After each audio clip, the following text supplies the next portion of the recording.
Sekarang, dalam mimpi yang saya lihat, saya berkata kepada orang-orang bahwa jika mimpi saya tentang Imran Khan benar-benar terbukti, maka mimpi saya yang berkaitan dengan kejayaan Islam dan kemakmuran Pakistan juga akan menjadi kenyataan. Dalam mimpi itu juga ada mimpi-mimpi lain, misalnya And they see the sword in my hand. dan semua mimpi yang berkaitan dengan Imran Khan, kamu bisa lihat sendiri. Semuanya benar-benar terjadi persis seperti yang ada di dalam mimpi. Misalnya dalam mimpi, saya melihat bahwa Imran Khan akan gagal. Padahal kamu lihat sendiri, pada tahun 2018 saat pemilu dan Imran Khan menang, cara militer mendukung Imran Khan dan bagaimana Imran Khan datang dengan penuh semangat. Rasanya tidak mungkin Imran Khan akan gagal. Tapi saya tetap mendapat mimpi bahwa Imran Khan akan gagal dan dia bahkan tidak akan bisa menyelesaikan masa kepemimpinannya. Jadi, saya punya teman, Imran Abbasi dari Inggris, dan Abdullah Qureshi dari Perancis. Jadi saya katakan kepada mereka, saya rasa Imran Khan tidak akan gagal, jadi kita tidak perlu membagikan mimpi ini. Tapi Imran Abbasi menjawab, ini adalah mimpi dari Allah Subhanahu wa Ta'ala, Anda harus membagikannya, pasti akan terjadi. Lalu saya berkata, baiklah, kalian saja yang buat video tentang mimpi-mimpi itu, nanti saya yang akan membagikannya. Lalu mereka, termasuk Abdullah Qureshi, juga membuat video dengan suara mereka sendiri dan membagikannya. Dan kalian bisa lihat sendiri, apa yang muncul dalam mimpi itu. Sekarang orang-orang mengatakan saya sendiri yang membuat mimpi-mimpi ini atau ini hanya sebuah prediksi, jadi bagaimana bisa begitu? Saya sendiri yang membuat mimpi-mimpi ini, padahal mimpi itu datang kepada saya di tahun 2018. Pada tahun 2023 atau tahun 2022, Imran Khan menggunakan kata-kata yang persis sama. Ada mimpi dari tahun 2018 di mana Imran Khan berkata, kami bukan budak kalian. Jadi jika Anda perhatikan, pada tahun 2022 kalimat Imran Khan ini sangat populer, kami bukan budak Amerika. Jadi bagaimana mungkin kata-kata yang persis sama bisa keluar dari mulut seseorang? Lalu ada lagi satu mimpi.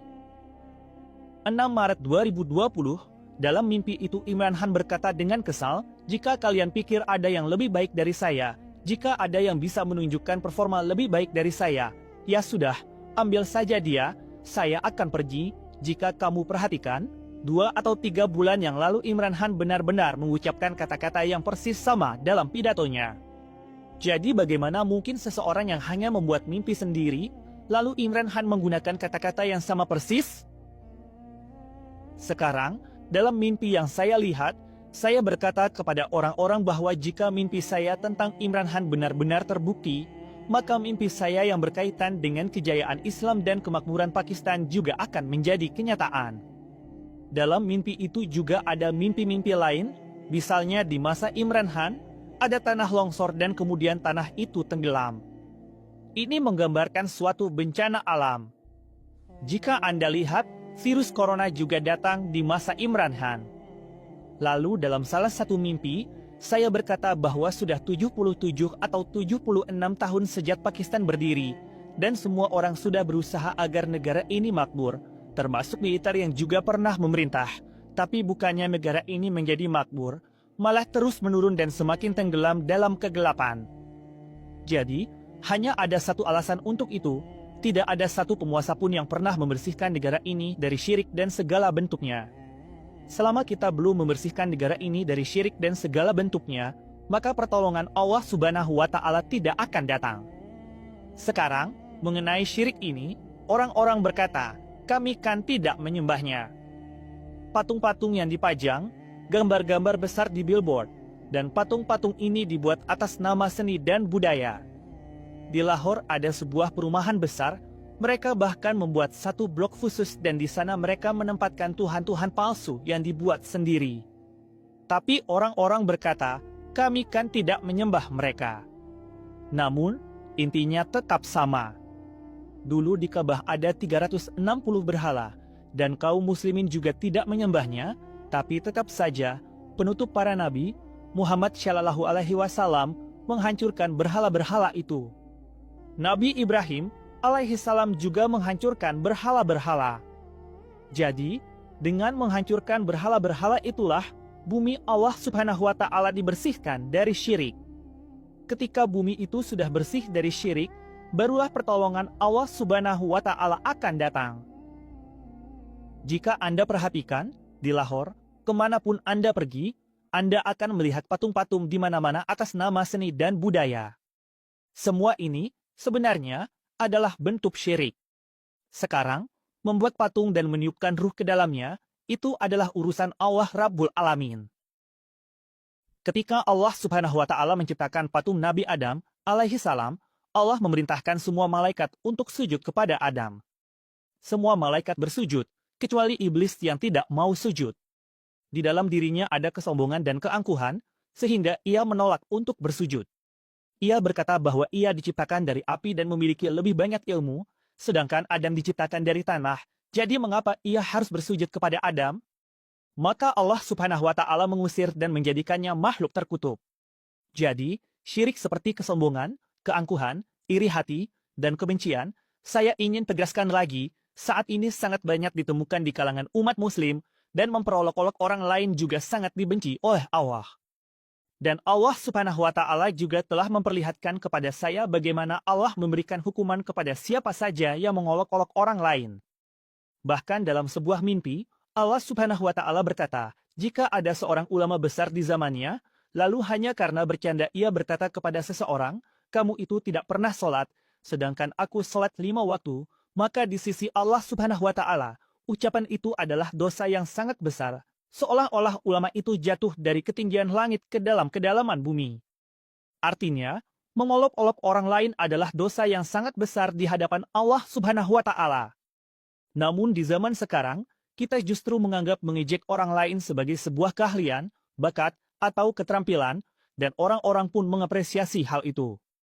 Bahkan, mereka yang mengapresiasi adalah umat muslim, dan kita tidak pernah benar-benar memperhatikan hal-hal seperti ini.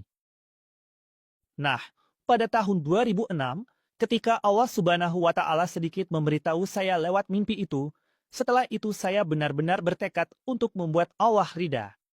Namun sebenarnya, Allah Subhanahu wa Ta'ala tidak membutuhkan kita sama sekali. Kita yang membutuhkan Allah Subhanahu wa Ta'ala, dan kita hanya bisa membuat Allah ridha jika kita melakukan hal-hal yang disukainya dan menjauhi hal-hal yang dilarangnya.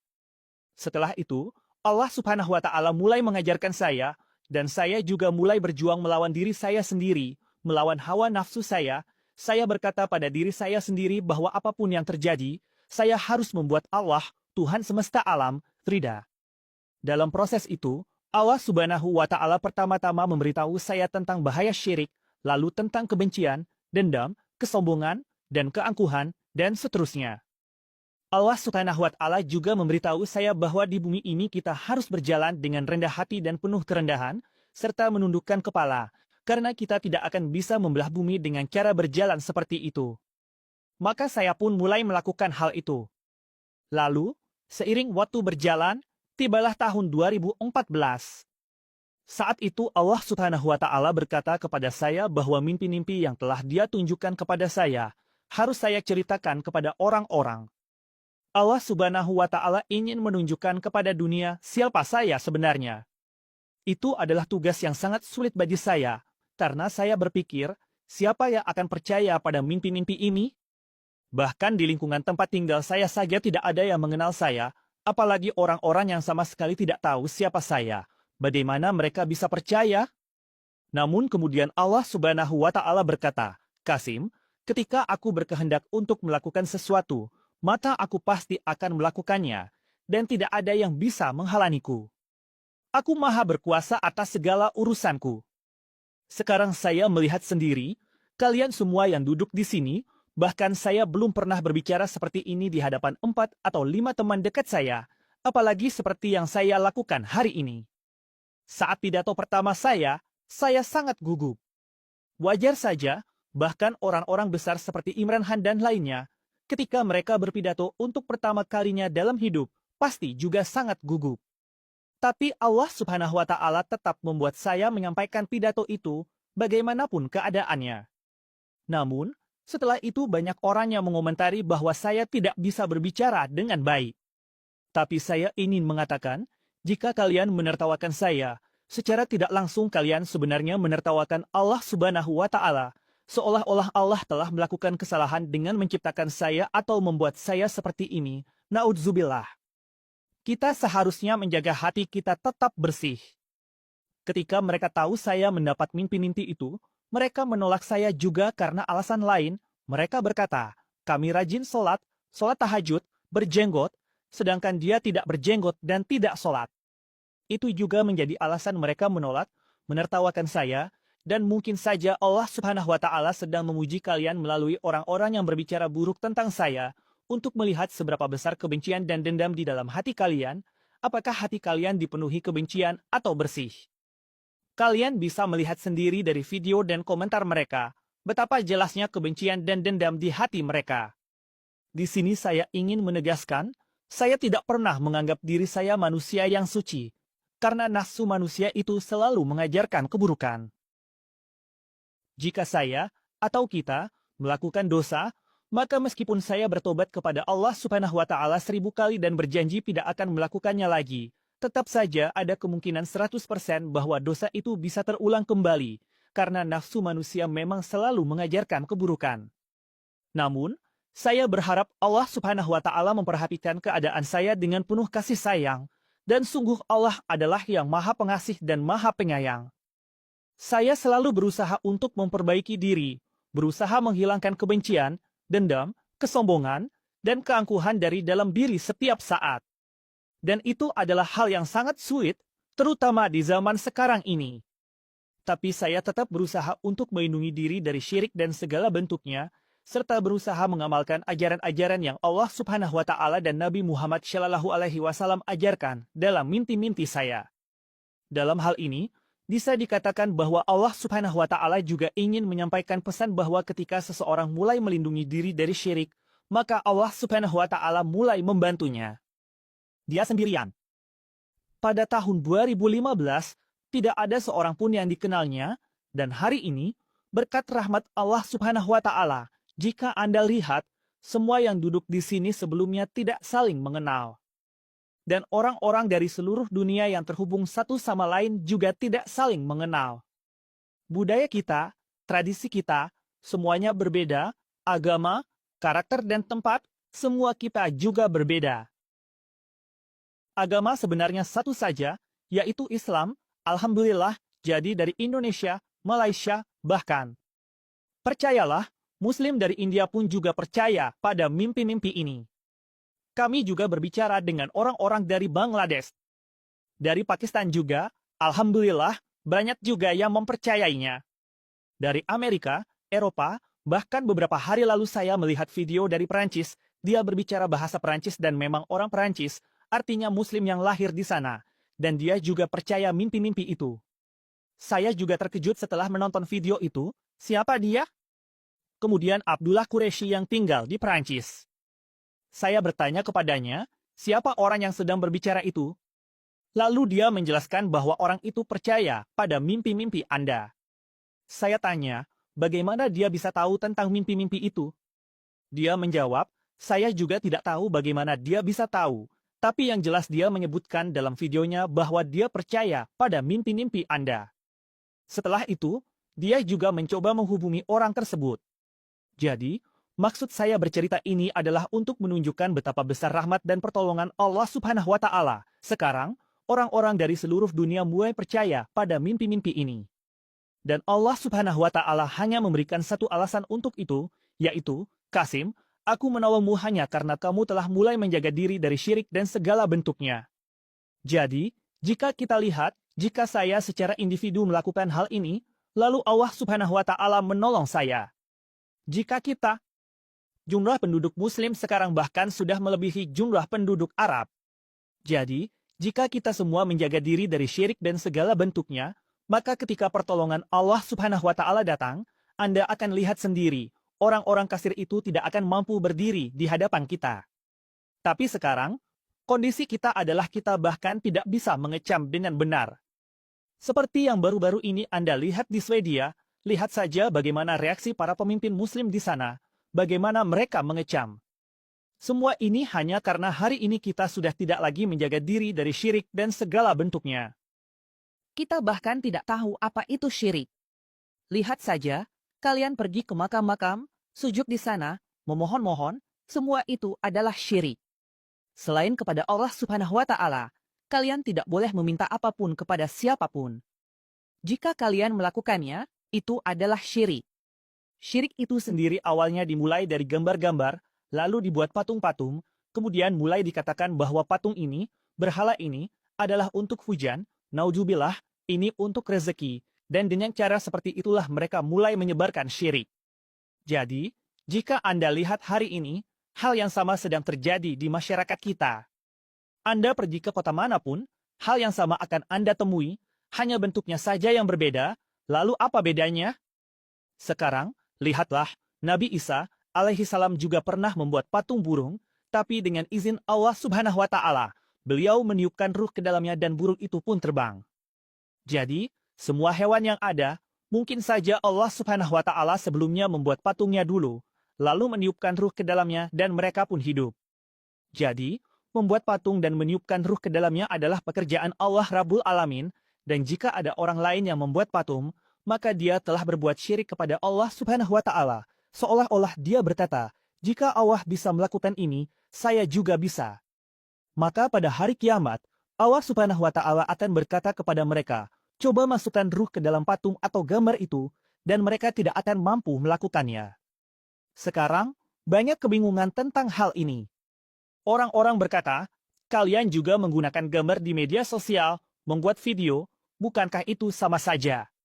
Dalam hal ini, Allah Subhanahu wa Ta'ala juga mengajarkan saya melalui mimpi bahwa jika dibutuhkan, atau di mana hukum negara berlaku, atau terkait masalah kesehatan, atau rezeki, maka itu boleh saja, halal, selama belum ada sistem Islam yang benar-benar diterapkan, yaitu sistem yang sepenuhnya mengikuti ajaran penutup para nabi, Muhammad Shallallahu Alaihi Wasallam, Islam yang sejati, sampai sistem itu benar-benar terwujud.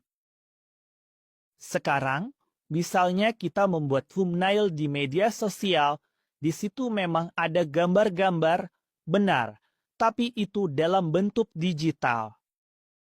Ketika Anda mematikan ponsel atau laptop, gambar itu pun langsung hilang.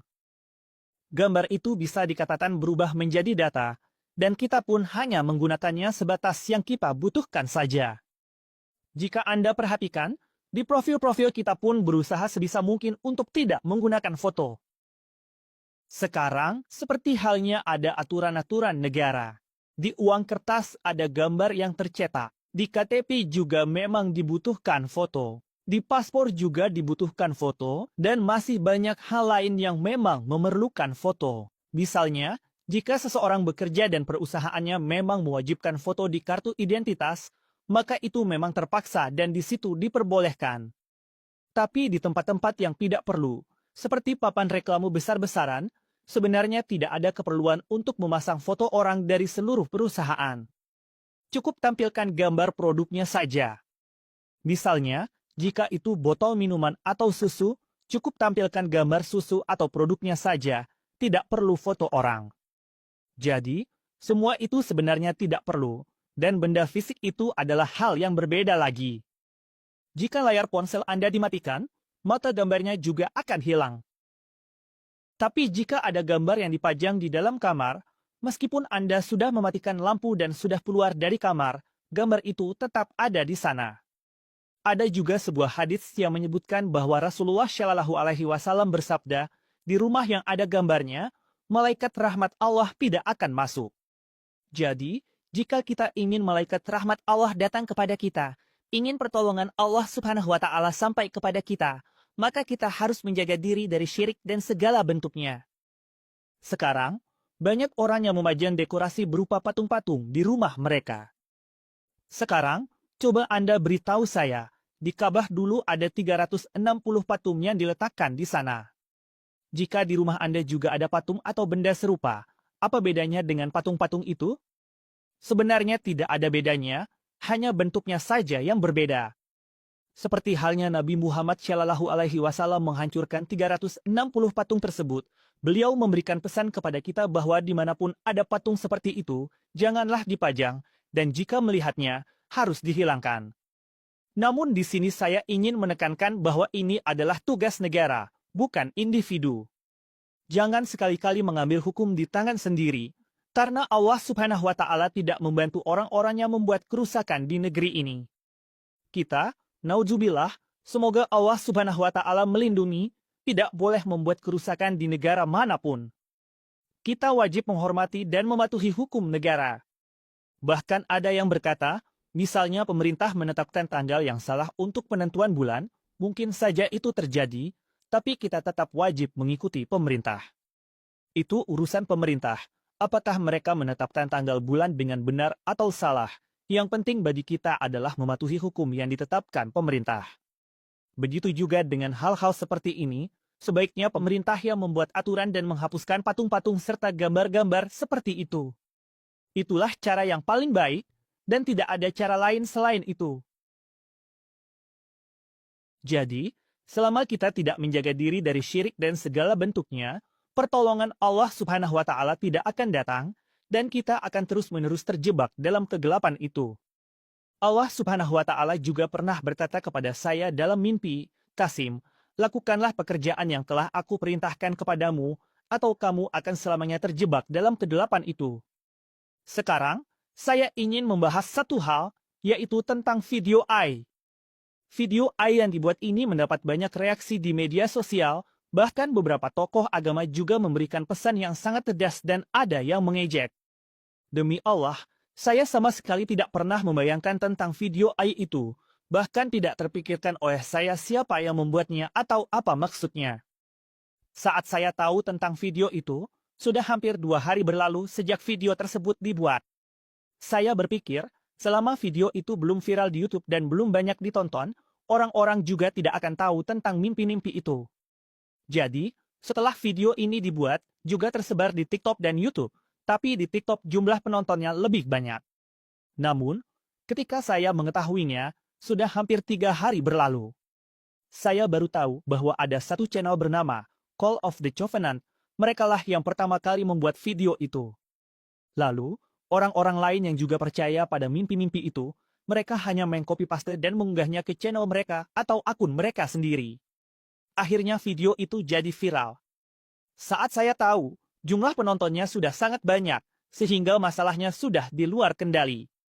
Keesokan paginya, ketika saya bangun, seseorang mengirimkan tangkapan layar kepada saya, menunjukkan bahwa beberapa tokoh agama telah menulis tweet menentang saya. Demi Allah, saya benar-benar tidak tahu apa-apa tentang video-video itu. Ketika saya pertama kali melihatnya, saya pun heran, apa yang terjadi dengan mereka? Kok tiba-tiba, dalam semalam, mereka membuat video tentang mimpi-mimpi saya, seolah-olah mereka mendapat mimpi juga, dan membuat video tentang saya dan mimpi-mimpi itu. Jadi saya menonton video itu 2, 3, bahkan 4 kali, lalu saya berkata, tidak, gerakan bibir mufti yang ada di video itu tidak sesuai dengan kata-kata yang diucapkan. Dari situ saya sadar bahwa ini adalah video yang sudah diedit. Belakangan saya baru tahu bahwa video itu dihasilkan oleh AI. Jadi, saya sama sekali tidak ada hubungannya dengan video itu, saya benar-benar tidak tahu apa-apa tentang hal tersebut. Namun, para tokoh agama itu, tanpa melakukan penelitian, langsung menuduh saya dengan kebohongan, seolah-olah saya telah membuat suatu klaim, naudzubillah. Nah sekarang, seperti yang akan saya katakan lagi, jika Anda menemukan hal seperti ini, Anda pasti sudah menelitinya dan mengetahuinya. Jika Anda melakukan sedikit pencarian di YouTube, Anda akan segera menemukan banyak hal yang tidak memerlukan banyak waktu.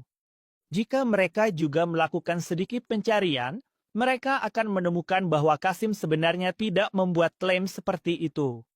Orang lain yang membicarakannya, tetapi mereka telah membuat semua orang berpikir bahwa siapapun dia atau mereka yang mendukungnya juga harus memeriksa diri secara mental. Naudzubillah, saya akan katakan lagi bahwa memperolok-olok agama itu sangat dibenci oleh Allah Subhanahu wa Ta'ala, dan jika kita menyebarkan Islam dengan cara seperti ini, maka pesan yang sangat salah akan tersebar dan kita akan semakin jauh dari Islam. Baru-baru ini, Allah Subhanahu wa Ta'ala juga mengatakan kepada saya bahwa para tokoh agama itu juga Muslim, kamu juga Muslim, dan ketika mereka menerima sebuah kabar, seharusnya mereka meneliti terlebih dahulu. Mereka juga seharusnya merenungkan ucapanmu, apakah kamu benar-benar pernah mengatakan hal seperti itu atau tidak. Tapi mereka malah tanpa berpikir dan tanpa meneliti, langsung saja menuduh saya berbohong, bukan hanya kepada saya, tapi juga kepada orang-orang yang bersama saya. Namun saya hanya bisa mengatakan, hasbunallah wa ni'mal wakil, Allah adalah sebaik-baik pelindung, dan kita semua juga seperti itu, insya Allah.